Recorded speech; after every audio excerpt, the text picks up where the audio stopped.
NDA 3.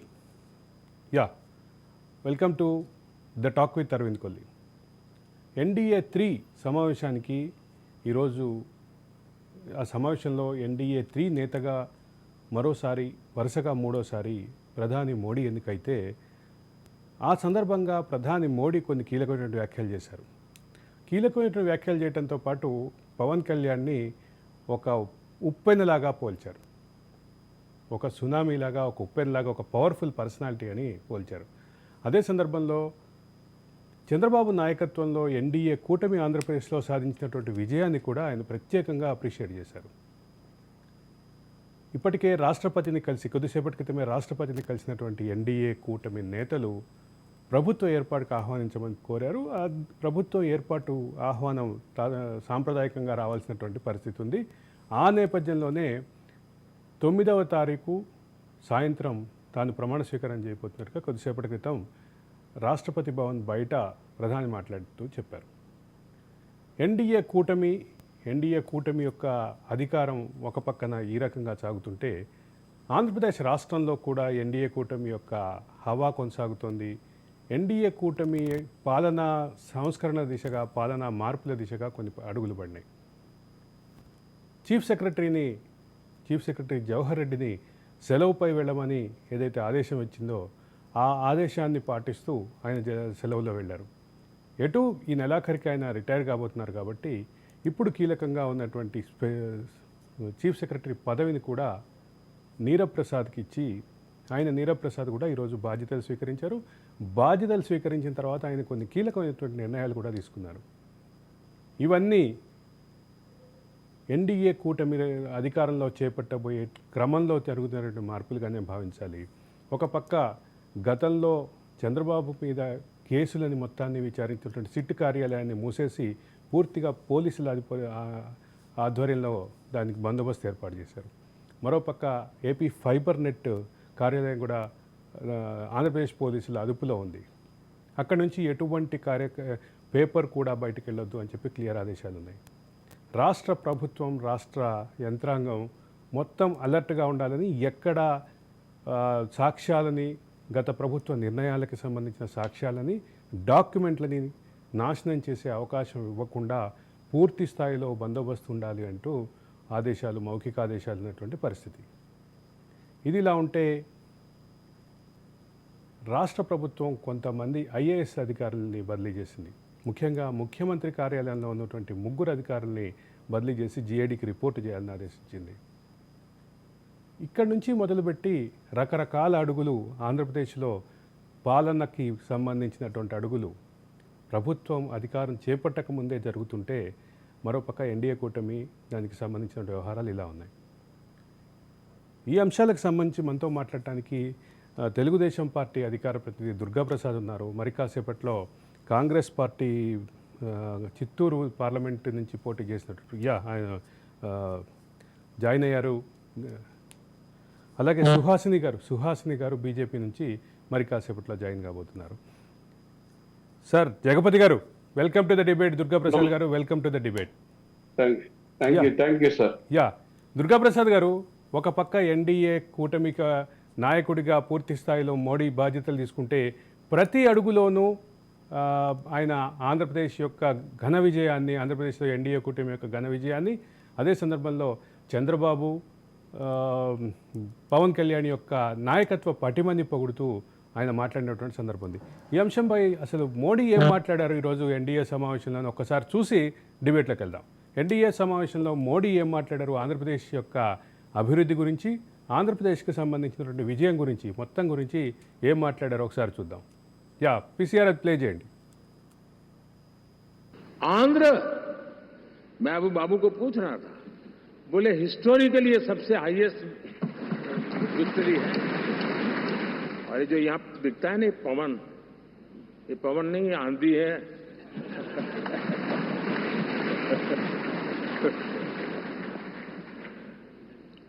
Andhra ने इतना बड़ा हमारे प्रति जनमत दिया है. हिंदुस्तान के लिए एक सामान्य मानवीय की विकास की जो जिजीविषा है उसका प्रतिबिंब है।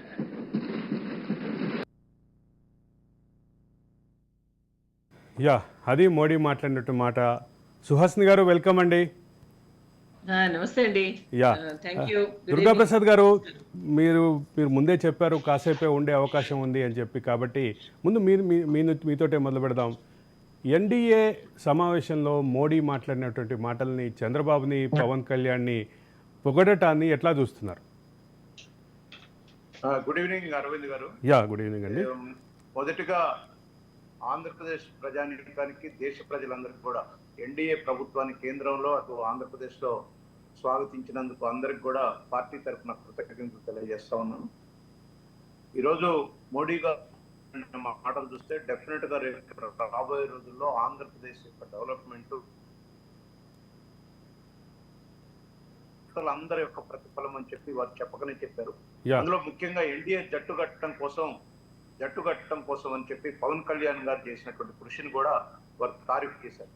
అదేవిధంగా చంద్రబాబు గారి నాయకత్వంలో గొప్ప మెజార్టీ సాధించారని చెప్పడం చాలా బాగుంది. అందులో హిస్టారికల్ రిజల్ట్ అంటూ ఆయన ప్రశంసించారు. ఇవాళ చంద్రబాబు నాయుడు గారి ఆవశ్యకత కేంద్రంలో ఒకప్పుడు వాజ్పేయి గారు ఉన్నప్పుడు ఏ విధంగా ఉందో ఈ రోజు కూడా అదే ఉంది. ఆ రోజు వాజ్పేయి గారి పీరియడ్ లో మేము ప్రభుత్వంలోకి పోకుండా బయట నుంచి సపోర్ట్ చేశాం. ఇవాళ ఖచ్చితంగా ఎన్డీఏగా పోటీ చేశాం కాబట్టి ప్రభుత్వంలో ఉండాల్సి వచ్చింది.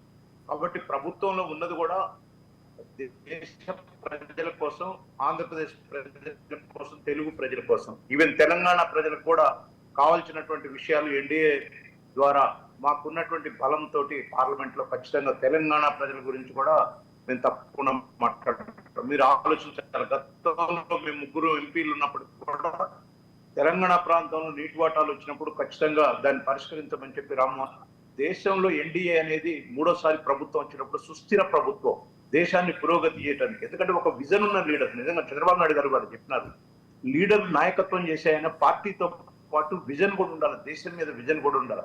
ఏదేమైనా రాజకీయాలు ఎన్ని ఉన్నప్పటికీ మేము గతంలో ఎన్డీఏతో లేకపోయినప్పటికీ కూడా చూసినా చూడ, ఆర్థిక మాధ్యం వచ్చినప్పటికి కూడా, కరోనా వచ్చినప్పటికి కూడా ఈ దేశాన్ని ముందుకు తీసుకుపోయినటువంటి వ్యక్తి మోడీ గారు. కాబట్టి వారి యొక్క దూరదృష్టి ఏదైతే ఉందో చంద్రబాబు గారి దూరదృష్టి కూడా అట్లే ఉంటది. ఎకానమీలో కానీ, మారిటోరియంలో కానీ కొన్ని తీసుకోవాలంటే నిర్ణయాలు అడ్వాన్స్ గా, అంటే ఇప్పటికి పరిపాలన కాకుండా భావితరాల కొరకు పరిపాలించే దాంట్లో మోడీ గారు కానీ, చంద్రబాబు నాయుడు గారు కానీ ఒకే రకంగా ఉన్నారు. ఇవాళ ముఖ్యంగా ఆంధ్రప్రదేశ్ ప్రజానీకం మోడీ గారు చెప్పారు, కసితోటి, అంటే వాళ్ళు ఖచ్చితంగా కూటమే రావాలా, ఎన్డీఏ గెలవాలి అని ఆంధ్రప్రదేశ్ లో తీర్పిచ్చారనేది మోడీ గారు నోటి ద్వారా చెప్పారు. అది కరెక్ట్. అది ఇవాళ ప్రభుత్వం ఏ రకంగా ఫెయిల్ అయిందో మనందరికీ తెలుసు. వాటి జోలికి పోదలుచుకోవాలి. ముఖ్యంగా ఈ డిబేట్ ద్వారా, తమ ద్వారా నేను చెప్తున్నాను, ఆంధ్రప్రదేశ్ లో ఉన్నటువంటి తెలుగుదేశం పార్టీ శ్రేణులందరికీ కూడా కొంత రిస్ట్రైన్ పాటించాల్సిన అవసరం ఉంది. ఎందుకంటే గతంలో వాళ్ళు చేశారు, ఇవన్నీ దుర్మార్గాలు చాలా చేశారు. ఆ దుర్మార్గాలు చేశారు కాబట్టి వాటిని లీగలైజ్డ్ గా, అంటే ప్రభుత్వం మనది ఉంది కాబట్టి ఎక్కడ చట్ట ప్రకారం అన్యాయం చేశారు, ఎక్కడ చట్ట ప్రకారం మనని నిర్బంధించారు, అదే చట్ట ప్రకారం చేద్దాం తప్ప ఉత్తగా దాడులకు దిగకూడదని చెప్పి మా శ్రేణులందరికీ కూడా దయచేసి విజ్ఞప్తి చేస్తున్నాను. ఎందుకంటే ప్రభుత్వం మీద పెద్ద బాధ్యత ఉందండి. ఇవాళ రాష్ట్రం 20 సంవత్సరాలు ఎనిక్కిపోయి ఉంది. దీన్ని పునర్నిర్మాణం చేసుకోవాల్సిన అవసరం మనకుంది. కాబట్టి ఇప్పుడు గొడవలు, తగాదులు అని చెప్పి తప్పనిసరిగా ఎవరెవరైతే గతంలో కార్యకర్తల మీద కానీ, నాయకుల మీద కానీ ఇల్లీగల్ గా, అంటే లీగాలిటీ లేకపోయినా సరే ఇష్టానుసారంగా పోలీసులను పంపి దౌర్జన్యాలు చేశారో వాటన్నిటిని కూడా చట్టపరంగానే మళ్ళా న్యాయపరంగానే ముఖ్యమంత్రి గారు చంద్రబాబు నాయుడు గారు చాలా సీరియస్ గా ఉన్నారు. ఇంతకుముందు లాగా లేరు. ఖచ్చితంగా వాటికి అన్ని చూసుకోవాలి. కాబట్టి కార్యకర్తలు కొద్దిగా రిస్టోర్ పాటించాల్సిన అవసరం ఉంది. మన ప్రభుత్వం వచ్చిందని చెప్పి వాళ్ళ ఇళ్ల మీద పట్టడం, వ్యక్తిగత దూషణలు చేయడం ఇవన్నీ మంచి పద్ధతి కాదు, మనకు మంచిది కాదు. ఎందుకంటే ఇంత పెద్ద ఎత్తున నమ్మి ప్రజలు మన చేతిలో పెట్టినప్పుడు మనం పార్టీ వాళ్ళు చేసింది అదే కదా. గతంలో వైసీపీ వాళ్ళు ఏం చేశారు, వాళ్ళు పర్సనల్ దాడులు చేయకుండా పోలీస్ డిపార్ట్మెంట్ ద్వారా అధికారాన్ని అడ్డబెట్టుకొని ఇష్టానుసారంగా చేశారు. ఇప్పుడు మనం పర్సనల్ గా, వ్యక్తిగతంగా మనం పోకూడదండి. అది డెఫినెట్ గా ప్రభుత్వంలో ఉన్న వాళ్ళు, మన వాళ్ళు అంతా ఉన్నారు, సీనియర్ లీడర్లు ఉన్నారు, వాళ్ళు ఇబ్బందులు పడ్డారు. ఏ రకమైన ఇబ్బందులు పడ్డారో చాలా తెలుసు. కాబట్టి వారు కూడా ప్రభుత్వ పరంగా లీగాలిటీ తోటే ఎవరు ఎక్కడ ఏమేం చేశారో, చట్టానికి వ్యతిరేకంగా కేసులు ఎట్లా పెట్టారో అవన్నీ కూడా ప్రభుత్వం తప్పనిసరిగా చంద్రబాబు నాయుడు గారు అదే సందర్భంలో మోడీ నోట వస్తున్న ఎక్కడ కూడా కావాలని నేను దుర్గాప్రసాద్ గారు మొత్తానికి కూడా పిలిపిస్తాను. దుర్గాప్రసాద్ గారు, పరిస్థితిలో వైసీపీ పార్టీకి వాళ్ళు ఏంటంటే మనం ఒకటి చేస్తే మళ్ళీ 4 దుర్గాప్రసాద్ గారు నా ప్రశ్న వినండి. వాళ్ళు మళ్ళీ ఇంకో రకమైన చేస్తారు. కాబట్టి దయచేసి కార్యకర్తలు అందరూ కూడా కొంత సమన్వయం పాటించాలని చెప్పి మీ ద్వారా కేడర్ అందరికి కూడా తెలియజేస్తున్నాను. దుర్గాప్రసాద్ గారు, ఒక ప్రధానమైన ప్రశ్న, మోడీ ఇచ్చినటువంటి ప్రశంసలు కానీ, మోడీ ఇస్తున్నటువంటి హామీలు కానీ ఆచరణ రూపం అయ్యి ఆంధ్రప్రదేశ్కి సానుకూలమైనటువంటి పరిస్థితులుగా మారేటటువంటి అవకాశం ఏ రకంగా ఉంది? డెఫినెట్ గా అండి. ఇవాళ ఎన్డీఏలో మేము ఉన్నప్పటికీ కూడా చాలా మంది పత్రికల్లో కానీ లేకపోతే అపోజిషన్ పార్టీ ఇండియా కూటమి వాళ్ళు కానీ చాలా మాట్లాడుతున్నారు. ఏదో మీకు ఇప్పుడు మీ బలం మీద మోడీ గారు ఉన్నారు కాబట్టి మీరు డెఫినెట్ గా మేము ఎన్డీఏలో ఉన్నాం కాబట్టి ప్రధానమంత్రి గారితో భారతీయ జనతా పార్టీ ఎన్డీఏ ప్రభుత్వంతో మేము అసిస్టెన్సీ తీసుకొని మా ఆంధ్రప్రదేశ్ లో ఇచ్చిన హామీలన్నీ, ఎందుకంటే వన్ ఆఫ్ ది పార్ట్నర్ ఇలా బీజేపీ కూడా మాకు పార్ట్నర్ అండి. అక్కడ ప్రజలు ఏ ఆకాంక్షలతో అయితే మాకు ప్రభుత్వాన్ని ఇచ్చారో తప్పనిసరిగా డెమోక్రసీగా ప్రజాస్వామ్యయుతంగా వాళ్ళకి ఇచ్చిన హామీలన్నీ కూడా నెరవేర్చే విధంగా. ఇంతకుముందు వెనకట ఏం చేసేదంటే చంద్రబాబు నాయుడు గారి నాయకత్వంలో మేము అనేక సార్లు ప్రభుత్వాన్ని చూసాం. 4వ ముఖ్యమంత్రి కాబోతున్నారు వారు. 3 సార్లు ముఖ్యమంత్రిగా ఉన్నప్పుడు ఏం చేశారంటే ప్రభుత్వం యొక్క వచ్చిన ఆదాయాన్ని ఎంతో కొంత ఆదాయం సంపాదించినాక పెట్టాలని ఉంది. కానీ ఇవాళ ప్రజలు చాలా ఇబ్బందులు పడుతున్నారు. కాబట్టి ఎప్పటికప్పుడు ప్రభుత్వ గ్రోత్ రేట్ వచ్చే దాని ప్రకారం దాన్ని సంక్షేమ పథకాలు ఇవ్వడానికి భారీ హామీలు ఇచ్చి అధికారంలోకి వచ్చినటువంటి తయారు చేసుకున్నాం. ప్రజలకు ఇచ్చిన హామీలన్నీ కూడా దుర్గాప్రసాద్ గారు ఇవాళ మొత్తం రాష్ట్రాన్ని 11 లక్షల కోట్ల అప్పులు మయం చేసి ఎక్కడ ఏముందో కూడా లేదు, మొత్తం వెతుక్కోవాలి. అయినా అమరావతిని రాజధానిగా తీర్చిదిద్ది ఏదైతే సెల్ఫ్ ఎంప్లాయిడ్ రాజధాని అంటున్నాం, ఫైనాన్షియల్ రాజధాని అంటున్నాం, దాన్ని మార్కెట్ రేట్ లాగా చేసి డెఫినెట్ గా దాని మీద వచ్చే ఆదాయాన్ని కూడా పేద ప్రజలకు పంచుకోవడానికి మేము సిద్ధంగా ఉన్నామండి. ఇవాళ దాంతో పాటు మేము ఎన్డీఏలో ఉండటం వల్ల కేంద్ర ప్రభుత్వం ద్వారా వచ్చేటువంటి అన్ని విభజన చట్టంలో ఉన్నటువంటి హామీలు ఏవైతే ఉన్నాయో, రైల్వే జోన్ కానీ లేకపోతే మిగతా ఇంకేమేమి ఉన్నాయో, స్పెషల్ మన వెనుకబడ్డ జిల్లాలకు ఇచ్చేటువంటి ఫండ్ కానీ లేకపోతే పోలవరం కంప్లీట్ చేయడం కానీ, మోడీ గారు కూడా ఇవాళ మాటల్లో చెప్పారు. ఖచ్చితంగా ప్రజలు ఎంతో నమ్మకంతో మన ఎన్డీఏకి ఇచ్చారు, మనం దాన్ని ఫుల్ఫిల్ చేయాలి, అందరూ కూడా కష్టపడాలి, దేశం కోసం కష్టపడాలన్నారు. మంచిగా మోడీ గారు మాట్లాడిన దాన్ని స్వాగతిస్తున్నాం. డెఫినెట్ గా ఎన్డీఏ ఆధ్వర్యంలో ఆంధ్రప్రదేశ్ రాష్ట్రం చాలా బాగుపడుతుందండి. ఆంధ్రప్రదేశ్ తెలంగాణలో ఉన్న తెలుగు ప్రజల కోసం కూడా ఎన్డీఏలో ఉన్న తెలుగుదేశం పార్టీ తప్పనిసరిగా మా పార్లమెంట్ లో ఈ విషయాలన్నీ కూడా లేవనెత్తామండి. జగపతి గారు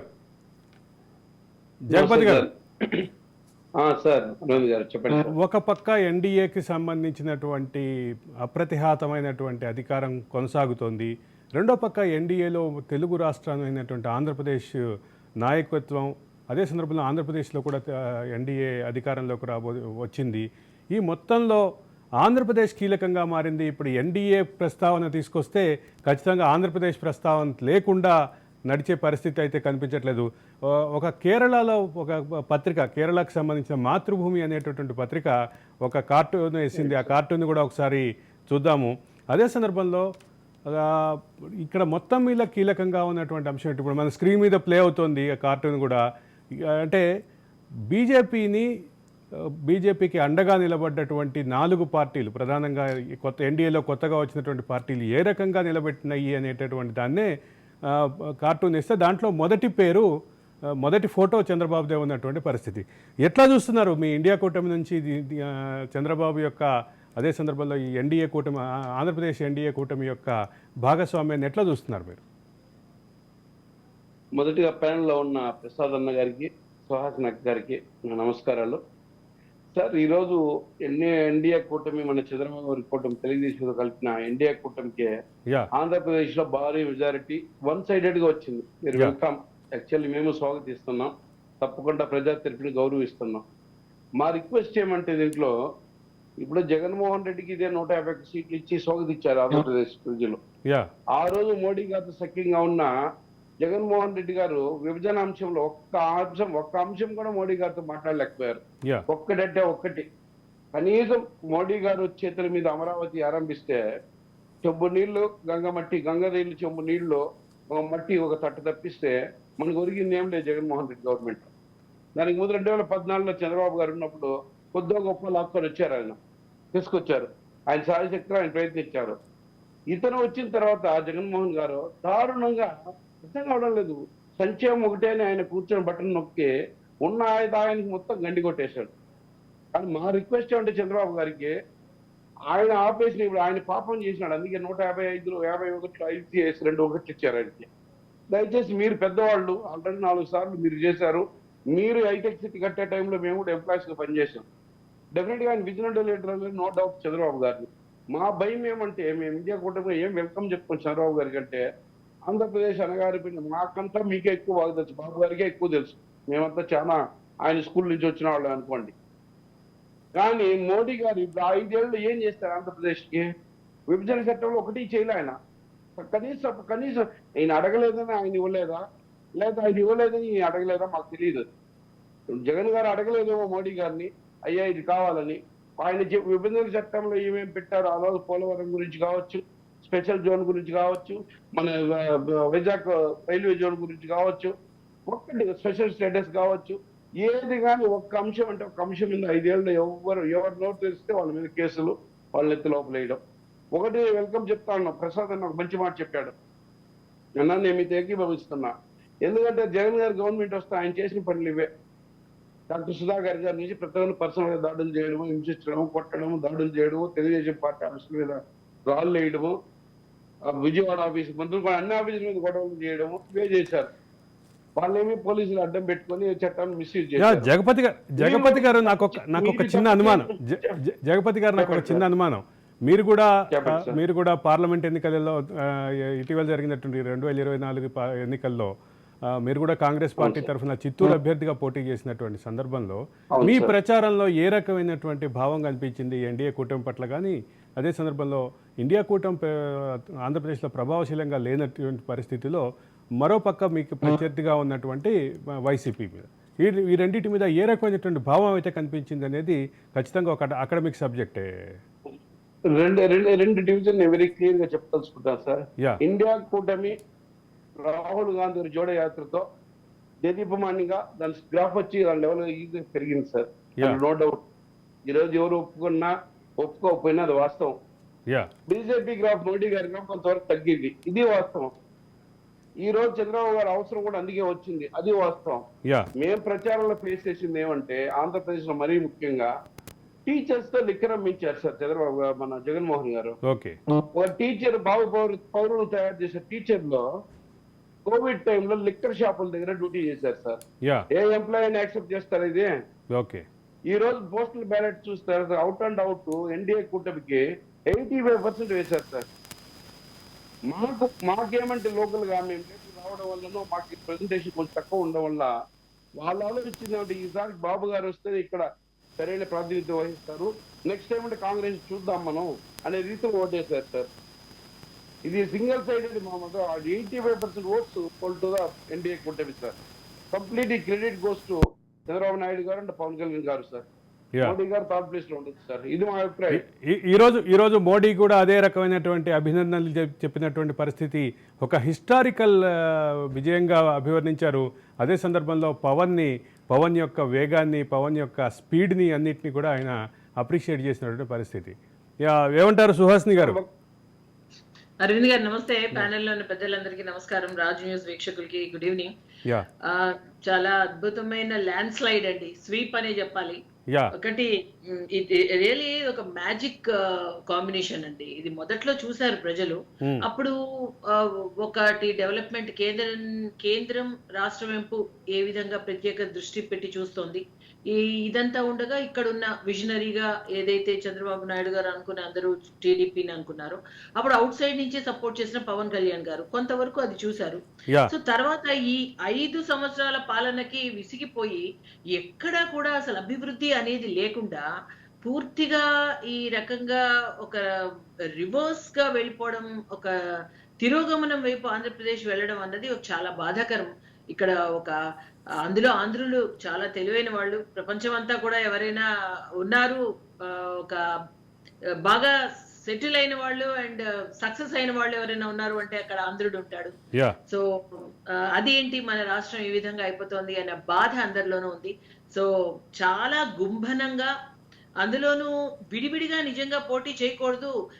మెయిన్ గా ఈ వ్యతిరేక ఓటు చీలకుండా కన్సాలిడేట్ అయ్యి వెళ్ళడం, అందరికీ కూడా ఈ 10 సంవత్సరాలలో కూడా కేంద్ర ప్రభుత్వం బీజేపీ ఆంధ్రప్రదేశ్ కి ఎక్కడ ఆగకుండా, మేబీ రీజనల్ గా ఒకసారి ఒక గవర్నమెంట్ ఇంకోసారి ఇంకో గవర్నమెంట్ వచ్చి ఉండొచ్చు, కానీ ఎక్కడా కూడా ఒక డెవలప్మెంట్ అనేది ఆగకుండా పూర్తి స్థాయిలో ఆంధ్రప్రదేశ్ కి విభజన హామీలు అది ఇవ్వలేదు ఇది ఇవ్వలేదు అనే అంటున్న వాళ్ళకి ఏంటంటే, ఇప్పుడు ఏదైతే రైల్వే జోన్ ఇచ్చాము 2019లో ఫిబ్రవరి 19నే అది డిపిఆర్ కూడా రెడీ అయినా the land is a state subject.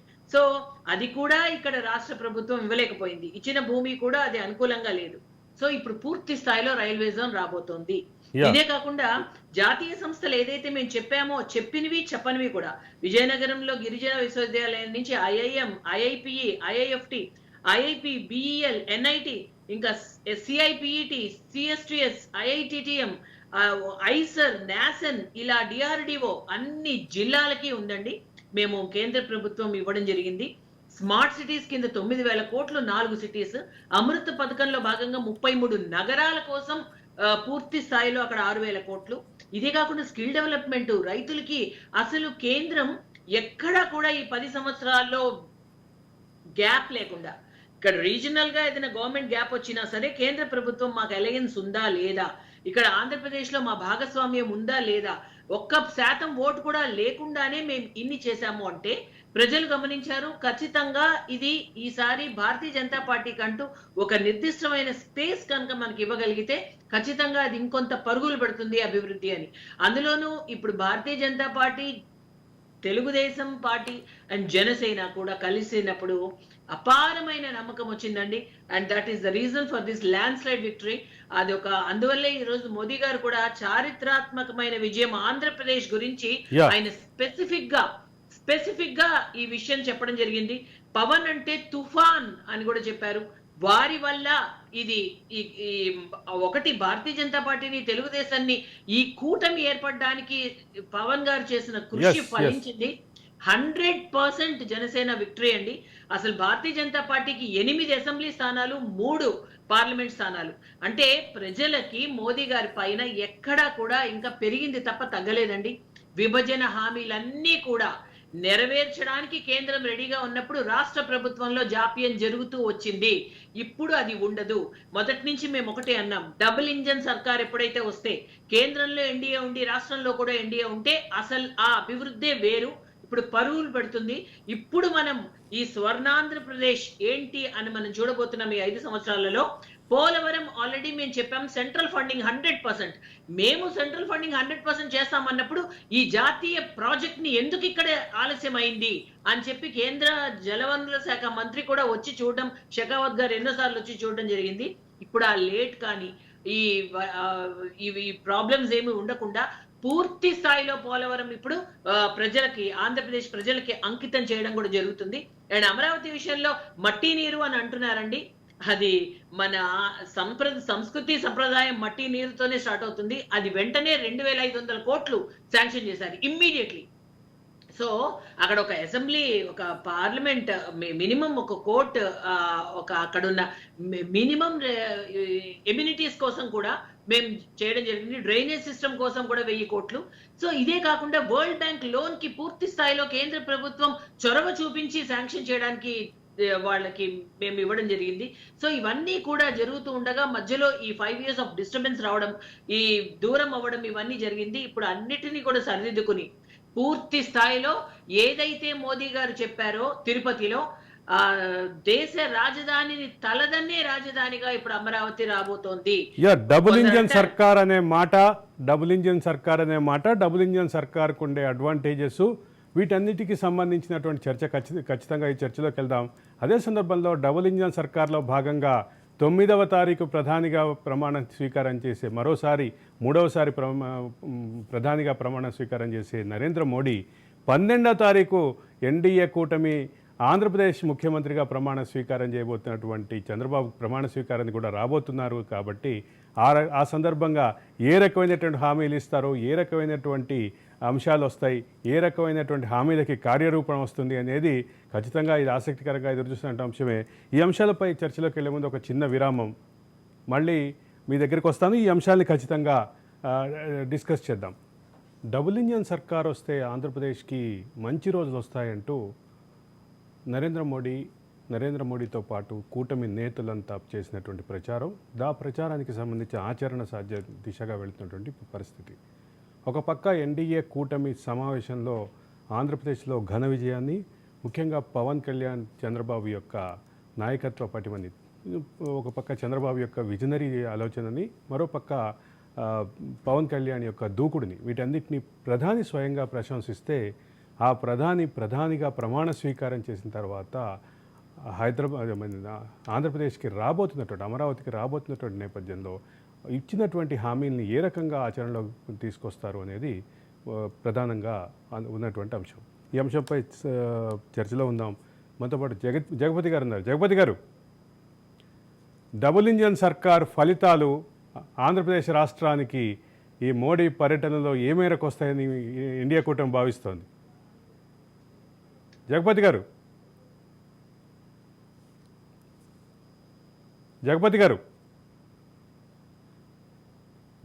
Hang అయినట్టుంది. సుహాసిని గారు, మళ్ళీ మీ దగ్గరికి వస్తున్నాను.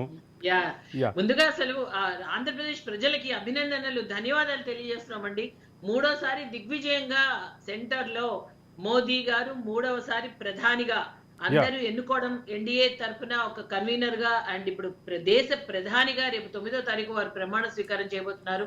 దీనికి భారతీయ జనతా పార్టీ ప్రతినిధిగా, ఎన్డీఏ కూటమి ప్రతినిధిగా కూడా ఆంధ్రప్రదేశ్ ప్రజలందరికీ కూడా ధన్యవాదాలు తెలియజేస్తున్నాం. వాళ్ళు పెట్టుకున్న నమ్మకాన్ని వమ్ము చేయము.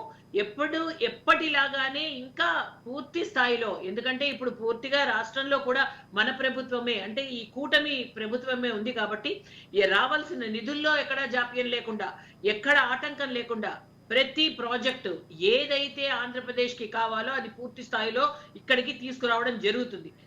అటు ముద్రా రుణాలు, అసంఘటిత కార్మికులు, జల్ జీవన్ మిషన్ ఒకటి కాదండి, వైద్య రంగంలో కూడా ఆల్రెడీ మేము 2019 నుంచి 24 వరకు 4,000 కోట్లు కూడా మంజూరు చేయడం జరిగింది. సో ఇవన్నీ కూడా అటు రైతులు, ఇటు పోషణ అభియాన్ లో భాగంగా 27 లక్షల మంది యువతులకి ఏ విధంగా ఉచితంగా ఆహారం పంపిణీ జరుగుతుందో, ఆయుష్మాన్ భారత్ 5 లక్షల అతి పెద్ద బీమా అండి, అది మొన్నటి వరకు ఈ రాష్ట్రంలో అమలు చేయనివ్వకుండా చేశారు. ఇవన్నీ కూడా ఇంకా మహిళల కోసం స్వనిధి అన్ని కూడా ఏర్పాట్లు అవుతాయి. ప్రతిదీ కూడా అసలు ఆంధ్రప్రదేశ్ అన్నది ఈ మన భారతదేశంలోనే ఒక ఐకానిక్ రాష్ట్రంగా కూడా తీర్చిదిద్ది చూపిస్తాం. సో అది డబుల్ ఇంజన్ సర్కార్ ఏంటి అన్నది మేము చూపించబోతున్నాం. మేము ఇప్పుడు మాట్లాడుతున్నారు ఏదో కొంచెం హెచ్చు తగ్గులు వచ్చింది మనకి, లాస్ట్ టైము 2014లో కన్నా 2019లో చాలా బలంగా ఉంది. 2024 వచ్చేసరికి ఒకటేంటంటే కొన్ని నిర్ణయాలు తీసుకోవడానికి ఇండి కూటమి అతిగా భయపడుతుందండి. ఎందుకంటే ఏదైనా ఒక టచ్ చేస్తే వాళ్ళ ఓట్ బ్యాంక్ పోతుందేమో, వాళ్ళకి ఓట్లు అంటే స్వప్రయోజనాల కోసం, రాజకీయ ప్రయోజనాల కోసం అని ఏది కూడా నిర్దిష్టంగా ఒక డెసిషన్ అన్నది ఒక దమ్ముతో తీసుకోలేకపోయారు. కొన్ని నిర్ణయాలు తీసుకున్నప్పుడు ఏమవుతుందంటే డెఫినెట్లీ ఆ షేక్ వస్తుంది, అది తెలుసు మాకు. అది వచ్చినప్పుడు కొంచెం తగ్గుతుంది, కానీ దేశ భద్రత కోసం, దేశాభివృద్ధి కోసం కొన్ని కఠినమైన నిర్ణయాలైనా, దేశం కోసం కఠినమైన నిర్ణయాలు తీసుకునే క్రమంలో కొన్ని సందర్భాల్లో సామాన్యులు నలిగిపోతా ఉండదు. ఆలోచించాలి మేడం గారు, దేశం కోసం, దేశ భద్రత కోసం ప్రతి ఒక్కరు కట్టుబడి ఉంటారు. దేశభక్తితో ప్రతి ఒక్కరు, ఇండియాలో ఉన్న ప్రతి ఒక్కరు భారతదేశీయులే, ప్రతి ఒక్కరు దేశం కోసం పోరాటం చేస్తున్నారు. సైన్యంలో రకరకాలు ఉన్నారు, అందరూ దేశం కోసం చేస్తున్నారు. కానీ సామాన్యుడికి భద్రత ఎక్కడుంది? ఓన్లీ పేపర్లోనే ఉంది.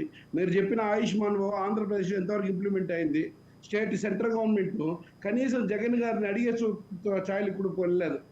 ఎప్పుడు వచ్చి ఆయనకి అపాయింట్మెంట్ ఇచ్చి మీరు వెల్కమ్ చెప్పి ఒక సీఎంకి ఇవ్వడం తప్పు కాదు, కానీ ఒక ప్రతిపక్ష నాయకుడు చంద్రబాబు గారు వచ్చినప్పుడు ఆ రోజు మీరు ఏ రోజు ఎంకరేజ్ చేయలేదు. మోడీ గారు మేము అది అడుగుతున్నాం, మీరు మంచి చేస్తే మంచిగా చెప్తాం, ఈరోజు వెల్కమ్. మీరు ఏదో అంటున్నారు మేము రైల్వే జోన్ ఇచ్చాము, అక్విజిషన్లో భూమి ఇవ్వలేదని. Very good. పోలవరం కంప్లీట్ ఎందుకు చేయలేదు? క్వశ్చన్ చేయడానికి లేదా? అమరావతి మోడీ గారు తట్ట నీళ్లు ఇచ్చి సాంప్రదాయం మేము గౌరవిస్తాం. తప్పకుండా గౌరవిస్తాం. కానీ తటాన్ని వెళ్తే ఆపేసి ఎందుకు దాన్ని డెవలప్ చేయలేదు? అమరావతి ఇంతమంది 33,000 ఎకరాలు రైతులు ఇచ్చి రోడ్డు మీద 5 ఏళ్ళు ధర్నా చేస్తే కనీసం వాళ్ళు పట్టించుకున్న పాపాన్ని ఎందుకు పోలేదు? ఈ విషయాలే మేము అడుగుతాం తప్పిస్తే మేమేదో మోడీ గారు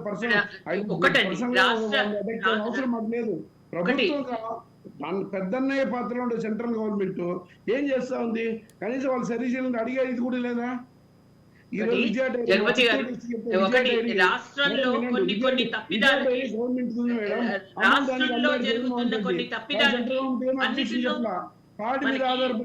పాడి మీద ఆధారపడి చిత్తూరు జిల్లా మొత్తం 80% మామిడి రైతు మీద ఆధారపడినారు. అదంతా సిండికేట్ అయ్యి రేట్ 2 రూపాయల కేజీ అమ్ముతున్నారు, 4 రూపాయల కేజీ అమ్ముతున్నారు. స్టేట్ గవర్నమెంట్ పట్టించుకోవాలా? ఎందుకు ఆ స్టేట్ నాశనం అవుతుందని సెంట్రల్ గవర్నమెంట్ అడగడం వల్ల భారత ప్రభుత్వం అడగాల వద్దా? ఆ స్టేట్లో ఇంత అన్యాయాలు జరుగుతూ ఉంటాయి. అట్రాసిటీ ఏం జరిగాయి మేడం ఆంధ్రప్రదేశ్ లో?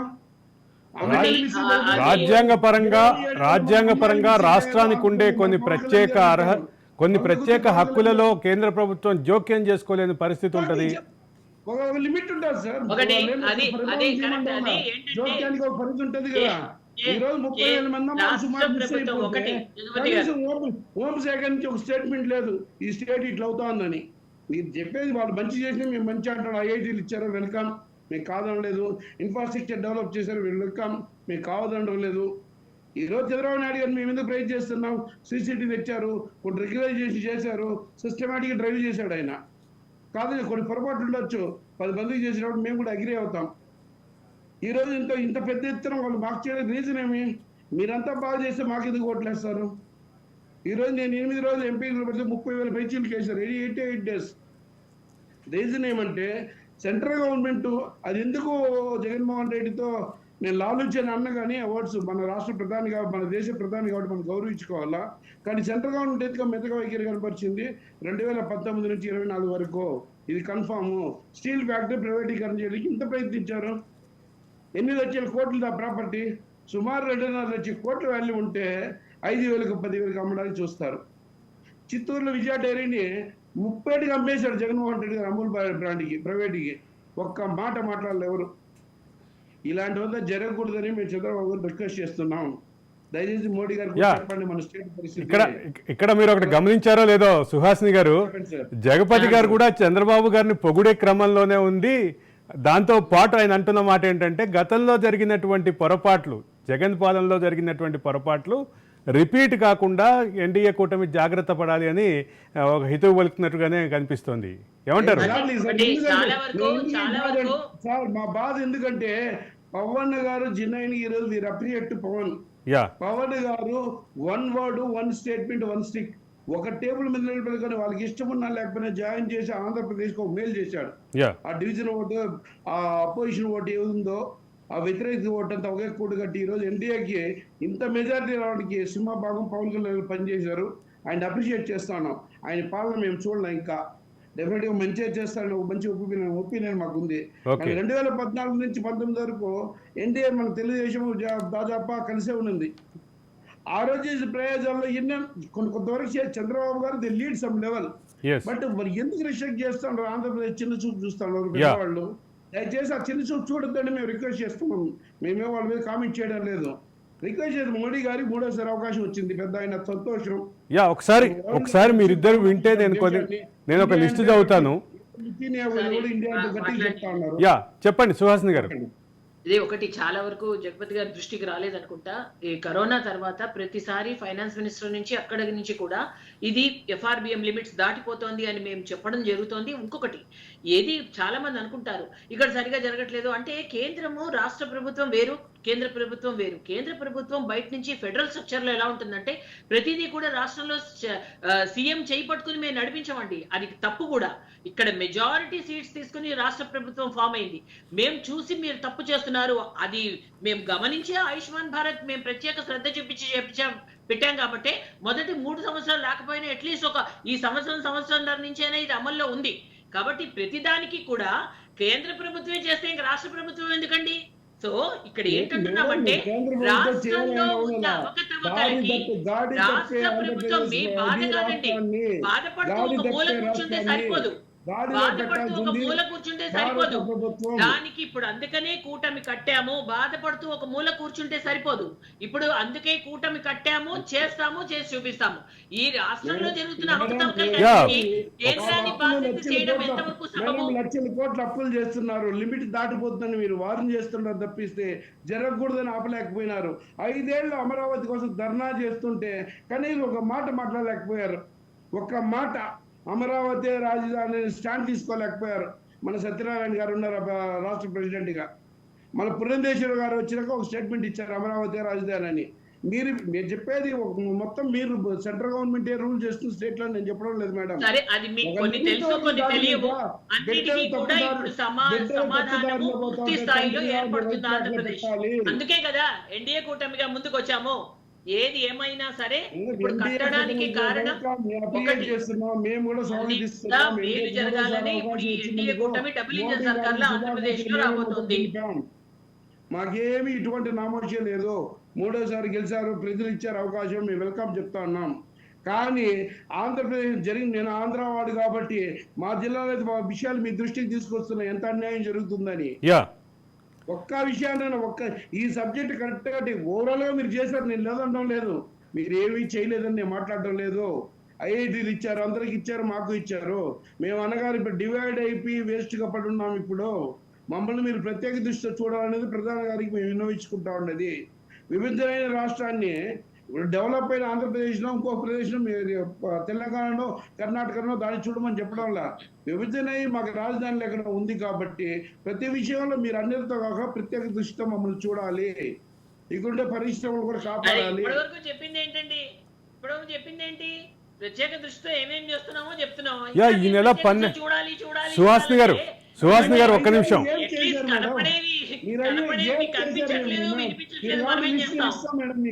అలా మాట్లాడకండి, అది తప్పది, అది తప్పు మాట. అది మేము ఏమేం చేస్తున్నామో రాష్ట్రానికి కొంచెం మీకు అవగాహన తీసుకొచ్చి మాట్లాడండి. అది ఏమేం చేస్తున్నామన్నది ఎప్పుడో 2014 మాటలు మాట్లాడకండి. విభజన హామీ చట్టంలో కన్నా ఎక్కువేం చేశాము. మీకు ఏదైనా అనుమానం ఉంటే చూసుకోండి. 10 సంవత్సరాలు కావాల్సిన స్పెషల్ స్టేటస్ మీరు ఇచ్చారా? ఎవరు ఆపారు? మీకు తెలుసు కదా. పెద్దమ్మ కలిపి స్టేట్ ఇచ్చారు మేడం. మీరు అరవింద్ గారు 2019 మాటలు మాట్లాడతారు. అసలు ఇప్పటి వరకు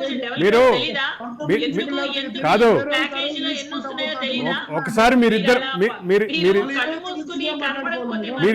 నేను చదవబోయే ఒక లిస్టు వినాలి.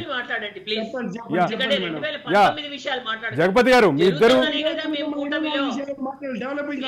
ఇక్కడ కూడా జరగాలి పనులు అంతే తప్ప కేంద్రం కాదు. అన్నిటికీ కేంద్రాన్ని బాధ్యత చేస్తే రాష్ట్రం ఎందుకు? రాష్ట్ర రాజకీయం ఎందుకు? రాష్ట్ర నాయకత్వం ఎందుకు? కేంద్ర ప్రభుత్వం ఎంత బాధ్యతగా ఉంటుందో రాష్ట్ర ప్రభుత్వం అంతే బాధ్యతగా ఉండాలి. రాష్ట్ర ప్రభుత్వం బాధ్యత రాహిత్యం వల్లనే ఇక్కడ కేంద్ర ప్రభుత్వం ఎంత చేసినా కనిపించలేదు. ఇప్పుడు అవన్నీ ఉండవని మేము చెప్తున్నాం కదా. మళ్ళీ 5 సంవత్సరాల్లో ఏం జరిగింది అని మీరు మాట్లాడటం వల్ల మీరు సుహాసిని గారు ఒక విషయం గమనించండి. ఇక్కడ సుహాసిని గారు మీరు ఒక విషయం గమనించాలి. ఇక్కడ జగపతి గారు ఒక్క నిమిషం ఆగండి. 19లో చెప్పారు, 24లో సరిదిద్దులా, 24లో చెప్పి మళ్ళీ 29లో సరిదిద్దకపోతే మేమేం అడగాల? జగపతి గారు ఒక్క నిమిషం ఆగండి. జగపతి గారు తెలీదా మీకు? స్టాటస్ విషయం మీకు తెలీదా? మరి ఏంటి మాట్లాడుతున్నారు జగపతి గారు? స్టాటస్ ఏం జరుగుతోంది రాష్ట్రంలో తెలుస్తోంది కదా. ప్యాకేజ్ రూపంలో ఏమేమి అడిగారు, ఏమేమి ఇస్తున్నామో మీకు తెలుస్తోంది కదా. మరి ఇంకా ఎప్పుడండి 2014 స్టాటస్ మాట్లాడతారు మీరు? ఆ తర్వాత ఆంధ్రప్రదేశ్ లో జరిగిన పరిణామాలు తెలీదా మీకు? డెవలప్మెంట్స్ తెలీదా? స్టాటస్ కన్నా ప్యాకేజ్ రూపంలో ఏమేమి ఆంధ్రప్రదేశ్ కి ఇస్తున్నామో తెలీదా? మళ్ళీ మీరు ఎంతసేపు స్టీల్ ప్లాంట్ ఇంకో విషయం చెప్తున్నా స్టీల్ ప్లాంట్ విషయంలో నష్టాలలో ఉన్న స్టీల్ ప్లాంట్ ని ముందు లాభాలలోకి తీసుకొచ్చే ప్రయత్నం మేము చేస్తున్నాము. మేము చేస్తున్న ప్రయత్నం వల్లనే అది లాభాల్లోకి వస్తుంది. పూర్తి స్థాయిలో ఏమండి PSUs మొన్న రీసెంట్ గా పార్లమెంట్ లో చెప్పారు మోదీ గారు. PSUs ఈ 10 సంవత్సరాలలో 70 ఇంతలు పెరిగింది దాని ఆదాయం. కాబట్టి అది అవన్నీ కొంచెం అవగాహన తెచ్చుకొని మాట్లాడితే బాగుంటుంది. ప్రజలకి మనం ఇచ్చే ఇన్ఫర్మేషన్ తప్పు ఉండకూడదండి. తప్పుడు ఇన్ఫర్మేషన్ ప్రజలకి ఒక్క నిమిషం మీ ఇద్దరు నేను మాట్లాడేది వింటే మేము గ్రౌండ్ రియాలిటీ మాట్లాడుతున్నాం, మీ పేపర్ రియాలిటీ ఎంతగా పెరిగిందో మాట్లాడుతున్నాము. ఒక్కసారి తెలుసుకొని మాట్లాడండి.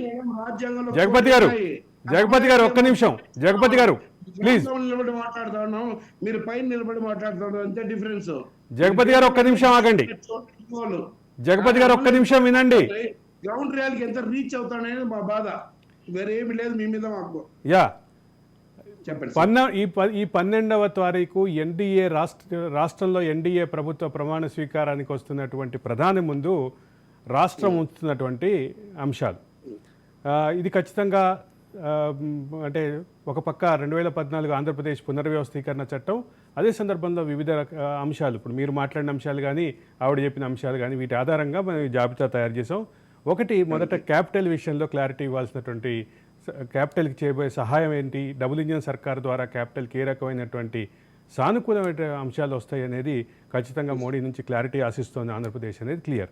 అదే సందర్భంలో ఎస్సీజెడ్లు ఏవైతే ఉన్నాయో ఎస్సీజెడ్లకి ప్రత్యేకమైన, అంటే ఇప్పటికి శ్రీ సిటీ ఒకటే ఎస్సీజెడ్ ఉంది, అట్లాంటి ఎస్సీజెడ్లు మరికొన్ని రావాల్సిన అవసరం ఉంది అనేది గతంలో చాలా కాలం నుంచి ఉన్నటువంటి డిమాండ్. ఇది కూడా ప్రధానంగా చర్చలోకి వస్తుంది. అదే సందర్భంలో కేంద్ర సంస్థలు కొన్ని ఏర్పాటుకి ముందుకొస్తే గత ప్రభుత్వం ల్యాండ్ ఇవ్వలేదనేటటువంటి ఆరోపణ ఏదైతే ఉందో ఇది కూడా ఖచ్చితంగా సీరియస్ అంశమే. ఇక సుదీర్ఘకాలంగా డిమాండ్గా ఉన్నటువంటి స్పెషల్ స్టేటస్, దీని మీద మోడీ ఏ రకమైన క్లారిటీ ఇస్తారో చూడాలనేటువంటిది. అట్లాగే ఇండస్ట్రియల్ పార్కులు, ఎస్సీజెడ్లు కాకుండా ఇండస్ట్రియల్ పార్కులు కూడా ఉంది.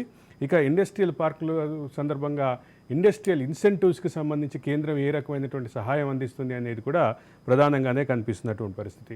ఇక రైల్వే జోన్ గ్రౌండింగ్కి సంబంధించినటువంటి అంశంలో సుహాసిని గారు మీరు చెప్పినట్లుగానే 54 ఎకరాలకి సంబంధించిన అంశం ఏదైతే వివాదం ఉందో దానికి పూర్తి స్థాయిలో పరిష్కారం కోరుతున్నటువంటి పరిస్థితి.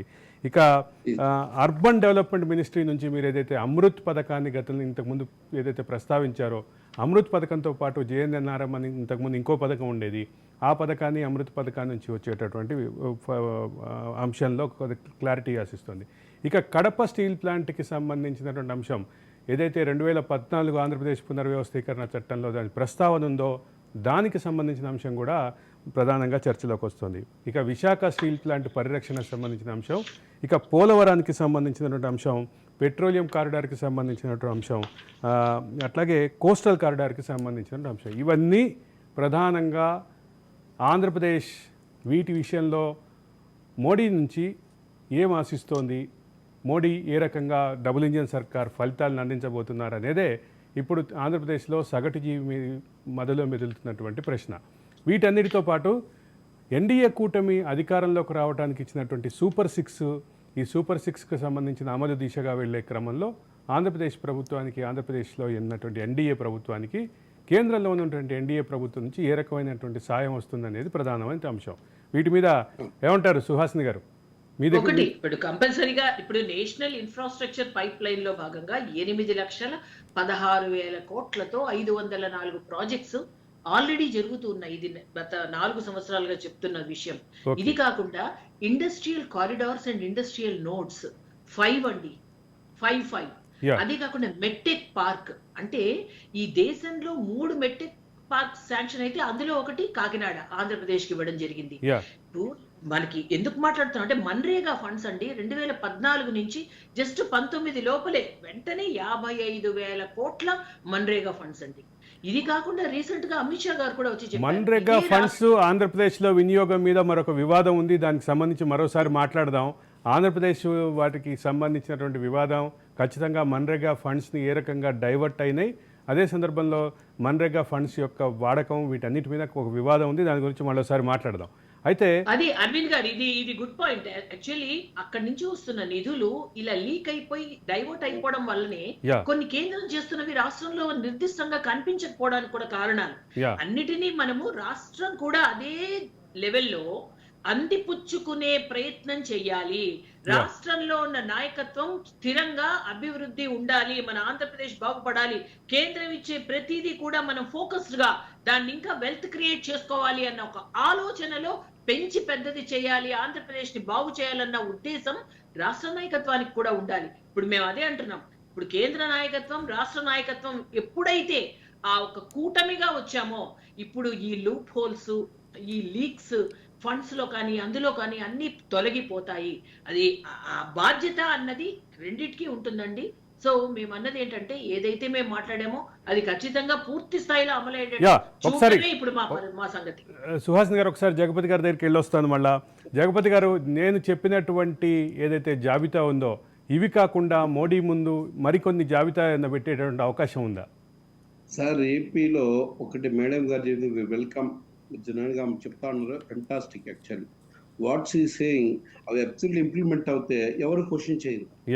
మాకు రిలాక్స్, డెఫినెట్గా అది మంచిదే. వాట్ ఎవర్ మేడం ఏమేమి చెప్పారో వెల్కమ్, మీరు వెల్కమ్ చెప్తాను. డెఫినెట్గా మేము క్వశ్చన్ చేయము. ప్రాబ్లం ఎట్లా వస్తా ఉందంటే ఈ 19 వీటితో పాటు మీరు చెప్పిన దాంతో పాటు లా అండ్ ఆర్డర్ కంప్లీట్ గతి తప్పిపోయింది మా ఆంధ్రాలో. లేదు లా అండ్ ఆర్డర్. 30,000 మంది అమ్మాయిలు మిస్సింగ్, ఇంతవరకు లేదు, గతి లేదు, మాకు దిక్కు దివాణి లేదు. అట్రాసిటీ యాక్ట్ ఏ రేంజ్ లో పోతుందంటే దానికి అద్దు లేదు. డాక్టర్ సుధాకర్ నుంచి చెప్పుకుంటా పోతే చాంతాడంత లిస్ట్ ఉంది, దీని కంట్రోల్ లేదు. మూడోది వచ్చి మాకు మెయిన్ రీజన్ వచ్చి కొన్ని ఇప్పుడు ఉన్నాయి కొన్ని జిల్లాలు, ఇప్పుడు అనకాపల్లి ఆ సైడ్ వచ్చి బెల్లము అటు ఉన్నాయి, చిత్తూరు ఈ సైడ్ వచ్చి పాల మీద మామిడి రైతుల మీద ఆధారపడి ఉన్నారు. ఇక్కడ మొత్తం ఇది వచ్చి వాళ్ళకి సంబంధించింది కాదు, ఇది వాళ్ళకి మేము విన్నవిస్తున్నాం, వాళ్ళ నోటీస్ తీసుకొస్తున్నాం. మామిడి రైతులతో లోకల్ ఉండే పాలిటీషియన్ సిండికేట్ అయిపోయి మామిడి రైతు 2 రూపాయలకి 3 రూపాయల కేజీ కొని వాళ్ళు 100 రూపాయలకి అమ్ముతున్నారు. రైతు నష్టపోతున్నాడు. రైతు గ్యారంటీ చేయడం లేదు. వాళ్ళ దృష్టికి తీసుకొస్తున్నా, వాళ్ళు చేయడం లేదని నేను చెప్పడంలా. మిల్క్ డైరీ గవర్నమెంట్ డైరీ ఉండేది జగన్మోహన్ రెడ్డి గారు అమ్మేశారు, అడిగే నాదుడు లేడు. 4ది వెరీ ఇంపార్టెంట్, లిక్కర్ షాప్లో మొన్నటి డిజిటల్ సిస్టమ్ లేదు, డిజిటల్ క్యాష్ లేదు, కంప్లీట్ క్యాష్ అండ్ క్యారీ చేశారు. దీన్ని ఎందుకు ఫోకస్ చేయలేకపోయిందో, వాళ్ళ సిస్టమ్ ఏం అడ్డం వచ్చిందో మాకు అర్థం కాదు. దీనికి సంబంధించిన నా దగ్గర ఒక అప్డేట్ ఉంది. Andhra Pradesh breweries corporation managing director Vasudeva Reddy ఇంటి పైన ఈరోజు పొద్దుటి నుంచి ఏసీబీ దాడులు జరుగుతున్నాయి. హైదరాబాద్లో ఉన్నటువంటి ఆయన నివాసం మీద కూడా ఆంధ్రప్రదేశ్ ఏసీబీ దాడులు జరుగుతున్నాయి. ఇది అంటే ఈ మొత్తం వివాదంలో కీలకమైనటువంటి వ్యక్తిగా భావిస్తున్నటువంటి వాసుదేవరెడ్డికి సంబంధించినటువంటి అంశంలో ఇది అప్డేట్ ఉంది. జగపతి గారు, వాళ్ళ మీద మేము కంప్లైంట్ చెప్పడం లేదు. ఇవంతా వాళ్ళ సెంటర్ వాళ్ళకి తెలియకుండా ఉన్నాయా, పెద్దన్న వాళ్ళు చూస్తా ఉన్నారే మా బాధ. దీన్ని ఎందుకు కంట్రోల్ చేయలేదని అడగడం తప్ప వాళ్ళ మీద మేము బురద చెల్లడం లేదు. ఈ రోజు లిక్కర్ స్కామ్, బెవరేజ్ సార్ ఎంత పెద్ద స్కామ్ జరిగింది సార్. చిన్న కూరగాయలు బండివాడు డిజిటల్ క్యూఆర్ కోడ్ తీసి పెట్టుకొని స్కాన్ చేస్తా ఉన్నారు. లిక్కర్ షాప్ లో క్యాష్ ఇస్తేనే లిక్కర్ అమ్ముతా ఉన్నారు. అది ఎంత నాసిరకంగా, ఎంత టెస్టింగ్ లో మీకు అంతా తెలిసిన విషయం కదా సార్. 20 లక్షల మందిలో ప్రాణాలు పోగొట్టుకున్నారు. నాటు సారాయి కంటే వరస్ట్ గా ఉంది సార్ లిక్కర్. దీనికి ఎట్లా పర్మిషన్ దొరుకుతున్నాయి స్టేట్ లో? ఇంత జరిగి ఇంత దారుణం జరిగిన కనీసం దీని మీద కొంచెం ఫోకస్ చేయాలని వీఆర్ రిక్వెస్టింగ్ టు దెమ్. అంత తప్ప మేమే కంప్లైంట్ చేయడం లేదు. మీరు చెప్పిన వాటి పాటు ఇవి కూడా చేస్తే మేము కూడా స్వాగతిస్తాం. రేపు ప్రమాణ స్వీకారానికి మన ప్రధాని గారు వస్తే మేము కూడా వెల్కమ్ చెప్తాను. తప్పకుండా రావాలా. ఇక్కడ ఉండే ఆయన కూడా దేశ ప్రధాని, బీజేపీ ప్రధాని. మీరు ఒక విషయం గమనించట్లేదు జగపతి గారు, ఎన్డీఏ ముఖ్యమంత్రి ప్రమాణ స్వీకారానికి పక్క రాష్ట్రం నుంచి ఇండియా కూటమి ముఖ్యమంత్రి వెళ్తున్నారు. అదే సందర్భంలో మరో పక్క రాష్ట్రమైనటువంటి తమిళనాడు ముఖ్యమంత్రి కూడా, ఇండియా కూటమి ముఖ్యమంత్రిగా ఉన్నటువంటి స్టాలిన్ కూడా వస్తారనేటటువంటి ఊహాగానాలు ఉన్నాయి. అదే సందర్భంలో అఖిలేష్ యాదవ్, ఇండియా కూటమిలో కీలకమైనటువంటి భాగస్వామి అఖిలేష్ యాదవ్ కూడా వస్తారనేటటువంటి ఊహాగానాలు ఉన్నాయి. కాబట్టి ఎన్డీఏ కూటమి సమావేశానికి వాళ్ళు రావటమే కాదు, ఈరోజు సుహాసిని గారు మీరు గమనించారో లేదో, జగపతి గారు చాలా అంటే ఇండియా కూటమి సంబంధించినటువంటి వ్యక్తి అయ్యుండి, ఇండియా కూటమి తరఫున పార్లమెంటుకు పోటీ చేసినటువంటి వ్యక్తి అయ్యుండి కూడా ఈరోజు ఎన్డీఏ కూటమి యొక్క లీడర్ల యొక్క ఇంటిగ్రిటీని పొగుడుతున్నటువంటి పరిస్థితి. ఎట్లా ఏమంటారు? అవునండి, జగపతి గారికి నిజంగా అభినందనీయం. ఎందుకంటే ఇతర అపోజిషన్ పార్టీ చేసిన మంచిని ఒప్పుకోవడం, చెడుని వేలెత్తి చూపడం అన్నది సహజంగా అటువంటి ప్రక్రియ ఎప్పుడు జరుగుతుంది. వీ డూ డీసెంట్ పాలిటిక్స్ అండి. ఇప్పుడు మేము కూడా పార్టీ ప్రతినిధులుగా మా మాట్లాడే తీరు, మేము పర్సనల్ గ్రడ్జెస్ కాదు, కానీ ఏదైనా ఒకటి ఉంటే ఇష్యూ బేస్డ్ మాట్లాడతాం. It's just an issue based. So ఇక్కడ ఏంటంటే యా ఒకటి ఎత్తి చూపిస్తున్నారు, కానీ 10 ఎప్పుడు మనం చేస్తున్నది చేశాము అంతవరకు చెప్పి అప్పుడు మిగతాది ఇది జరగలేదు అనాలి. ఎప్పుడో నేను అన్న పాయింట్ ఏంటంటే 10 సంవత్సరాల నుంచి ఏదో అన్నది ఏమి జరగలేదు మట్టి నుంచి మొదలు పెడితే నాకు ఆశ్చర్యం అనిపించింది. ఎన్ని జరిగాయి ఈ 10 సంవత్సరాలుగా చేస్తున్నవన్నీ కనిపించకపోవడం కొంచెం దురదృష్టమేమో అనిపించింది. Sorry for interruption. మీరు చేయలేదని చెప్పలేదు, రాష్ట్రంలో డెఫినెట్గా ప్రోగ్రెస్ అవుతా ఉంది. We never say nothing to do it. మీరు చేశారు, నేనే చెప్పా, ఐఐటీలు మీరే ఇచ్చారు, మెడికల్ సిస్టమ్ మీరు డెవలప్ చేశారు, మీరే ఇచ్చారు. నేను చెప్తాను, డిజిటల్ సిస్టమ్ మీరే ఇచ్చారు, మేము అప్డేట్ చేస్తా ఉన్నాం, కాదనడం లేదు. కానీ పాత కొన్ని ఇంపార్టెంట్ గ్రౌండ్ లెవెల్, రూరల్ లెవెల్కి ఏది వెళ్ళాల్సిందో, ఎందుకంటే వీఆర్ కేర్ ఫ్రమ్ రూరల్, మేము అర్బన్ నుంచి రాలేదు. మేము ఇంకా మా కడుపు మంటుంది కాబట్టి జనాలు ఆ బాధతో ఉన్నారు కాబట్టి. మీరు లోకల్ గా ఉన్నారు జగపతి గారు, మీరు లోకల్ గా ఉన్నారు ఆంధ్రాలో, మీరు ఆల్రెడీ ఎంపీగా పోటీ చేశానంటున్నారు. మీరు కూడా అట్లా గ్రౌండ్ లెవెల్లో మీకున్నవన్నీ విషయాలు, whether you are opposition or alliance, no worries, ఏమేమి ఉన్నాయో అన్ని కూడా ఇప్పుడు ఫామ్ అయింది, కూటమి ఫామ్ అయింది. సో ఏమేమి ఉన్నాయో, ఏమేమి కావాలో అన్ని కూడా మా దృష్టికి తీసుకురండి, ఖచ్చితంగా అవన్నీ కూడా సుహాసిని గారు ఇక్కడ కీలకంగా గమనించాల్సిన ఒక విషయం చెప్పాలి. సుహాసిని గారు, జగపతి గారికి ప్రధానమైనటువంటి అభ్యంతరం ఏంటంటే గత 5 సంవత్సరాల విధ్వంసకర, ఆయన దృష్టిలో, ఆయన మాటల్లో విధ్వంసకర పాలనది, గత 5 సంవత్సరాల విధ్వంసకర పాలనకి ఎందుకు మీరు మౌనంగా ఉన్నారు అనేది ఆయన ప్రధానమైనటువంటి ప్రశ్న. నాట్ ఎట్ ఆల్ అండి, దానికి చరమగీతం మేము ఎన్ని ఉద్యమాలండి, ఎన్ని చేశాం. ఒకటేంటంటే మొన్నటిదాకా భారతీయ జనతా పార్టీని కొంత ఇక్కడ మీడియాలో ఫోకస్ అనేది మాకు విషయాలు తెలిసేవి కాదు బయటికి. నేను సత్యకుమార్ గారు ఇప్పుడు ధర్మవరం ఎమ్మెల్యేగా గెలిచారు, మేము ఆ సర్పంచుల విషయంలో కూడా పెద్ద ధర్నా చేసినప్పుడు మేము జైలుకి కూడా వెళ్ళాం, మమ్మల్ని అరెస్ట్ చేశారు. సో మేము చేసిన ప్రతి ఉద్యమం, ప్రతి ధర్నా ఇంకా ఎక్కువే చేసింది, కానీ భారతీయ జనతా పార్టీ ఆంధ్రప్రదేశ్ కేడర్ తక్కువ చేయలేదండి. సో ఇవన్నిటి ప్రతిఫలంగా మేము ఎందుకు ఇంత డెసిషన్ తీసుకుని ఆలోచన చేసి ఇంకా ఈ రాష్ట్రంలో మార్పు రావాలి, ప్రభుత్వం మారాలి, అప్పుడే దీనికి ఒక దిశానిర్దేశం ఏర్పడుతుంది, ఆంధ్రప్రదేశ్ ఒక స్వర్ణాంధ్రప్రదేశ్ గా తయారవ్వడానికి ఒక అవకాశం కావాలి అనే కదా ఇన్ని ఆలోచనలు చేసి మేధోమథనం చేసి ఇప్పుడు ఈ కూటమిగా మళ్ళీ ముందుకొచ్చి నిజంగా ఇది ప్రజలు హర్షించేన కూటమి అని మాకు అర్థమైంది. సో తప్పకుండా అటు చంద్రబాబు నాయుడు గారు కూడా చెప్పడం జరిగింది, మేము ప్రతి వాళ్ళు కూడా నేను కాంటాక్ట్ లో ఉంటాను, నాకు రండి, పూర్వంలా లేను, నాతో మీరందరూ ఏమున్నా ఇబ్బంది నాతో మీరు చెప్పండి అని కూడా చెప్పడం జరుగుతోంది. పవన్ కళ్యాణ్ గారు కూడా అదే విధంగా ఉన్నారు. డబుల్ ఇంజన్ సర్కార్ ఫలాలు ఆంధ్రప్రదేశ్కి అందబోతున్నాయా అనేది ప్రధానమైన అంశం అయితే, ఈ డబుల్ ఇంజన్ సర్కార్ ఫలాల్లో భాగంగా సుదీర్ఘకాలంగా పెండింగ్లో ఉన్నటువంటి ఆంధ్రప్రదేశ్ డిమాండ్లు, ఆంధ్రప్రదేశ్ హక్కులు, వీటికి పరిష్కారం దొరుకుతుందా అనేది మరొక అంశం. ఈ నేపథ్యంలోనే ఆంధ్రప్రదేశ్ యొక్క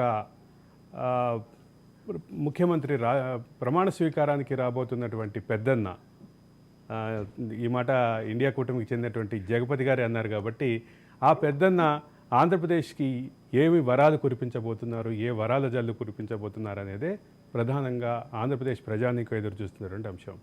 అదే సందర్భంలో ఆంధ్రప్రదేశ్ ప్రజల దృష్టిలో ఉన్నటువంటి డిమాండ్సు, ఆంధ్రప్రదేశ్ ప్రజల కోరికలు పెద్దన్న ఏ రకంగా తీరుస్తారో చూద్దాం.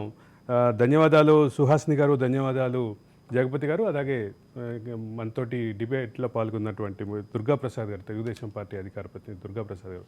ఇది ఈరోజు debate. Stay tune to Raj news.